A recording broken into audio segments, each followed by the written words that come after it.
বৈষম্য বিরোধী ছাত্র আন্দোলনের পক্ষ থেকে স্পষ্ট ঘোষণা করতেছি, আগামী কালকে সারা দেশে প্রতিটা পাড়া মহল্লায় প্রতিটা জায়গায় বিক্ষোভ কর্মসূচি পালিত হবে। আর আগামী কালকের পরে পরশুদিন থেকে সর্বাত্মক অসহযোগ আন্দোলন পালিত হবে। সর্বাত্মক অসহযোগ। প্রত্যেকটা দল, প্রত্যেকটা মতের মানুষকে বলবো, আপনারা সংগঠিতভাবে ঘোষণা দিন।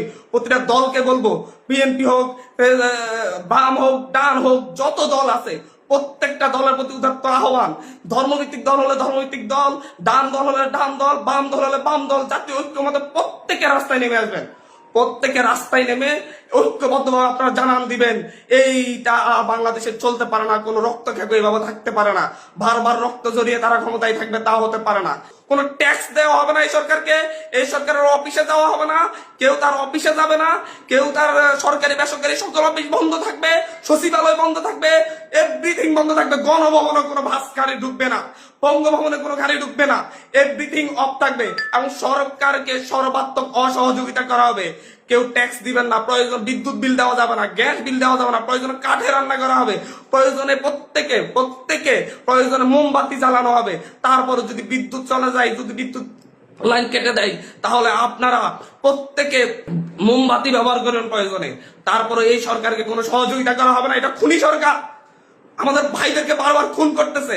আমাদের মুখে এক কথা বলে সকালে কান্নাকাটি করতেছিল যে হচ্ছে এই লাশগুলোর দায়কে নিবে, আর বিকেল না হতে আবার লাশ ফেলতেছে রাস্তায়। মানে দোমুখ সাপ, সকালে এক কথা বলে বিকেলে আরেক কথা বলে।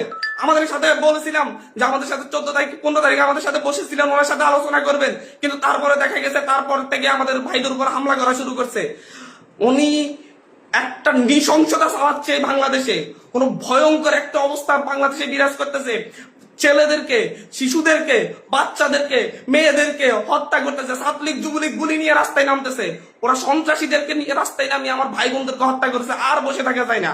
আমরা সারা দেশের ছাত্র, নাগরিক, অভিভাবক যে অবস্থানে আছেন, মা বোন, প্রত্যেককে বলবো, আগামীকাল থেকে আপনারা প্রত্যেকে রাজপথে থাকবেন। প্রত্যেকে প্রতিটা বাড়ি থেকে রাজপথে থাকবেন। আপনারা কেউ ঘরে বসে থাকবেন না, এটা আপনাদের দায়বদ্ধতা। আপনাদেরকে বলতেছি, প্রতিটা লাশের রক্তের প্রতি আপনাদের দায়বদ্ধতা আছে, প্রতিটা শহীদের রক্তের প্রতি আপনাদের দায়বদ্ধতা আছে। আমি সারা দেশের প্রত্যেকটা নাগরিককে বলবো, আপনার যদি একটু লজ্জিত হন, আপনি যদি এই বিচার চান, আপনি যদি এদের বিরুদ্ধে দাঁড়াতে চান, আপনি ঘরে থাকতে পারেন না। আপনার প্রত্যেককে রাস্তায় নেমে আসতে হবে।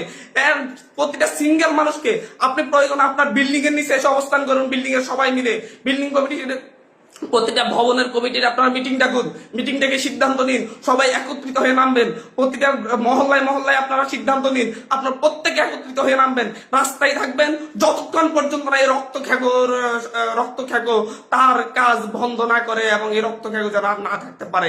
স্পষ্ট বার্তা।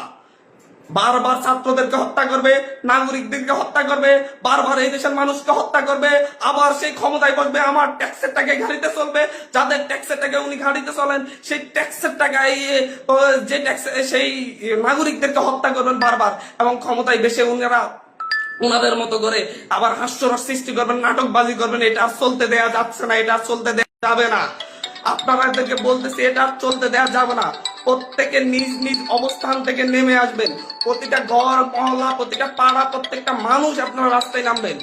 কালকে সারা দেশে বিক্ষোভ মিছিল অনুষ্ঠিত হবে হত্যাকাণ্ডের বিরুদ্ধে, এবং পরশুদিন থেকে সর্বাত্মক অসহযোগ আন্দোলন চলবে। কোন ধরনের সহযোগিতা করা হবে না।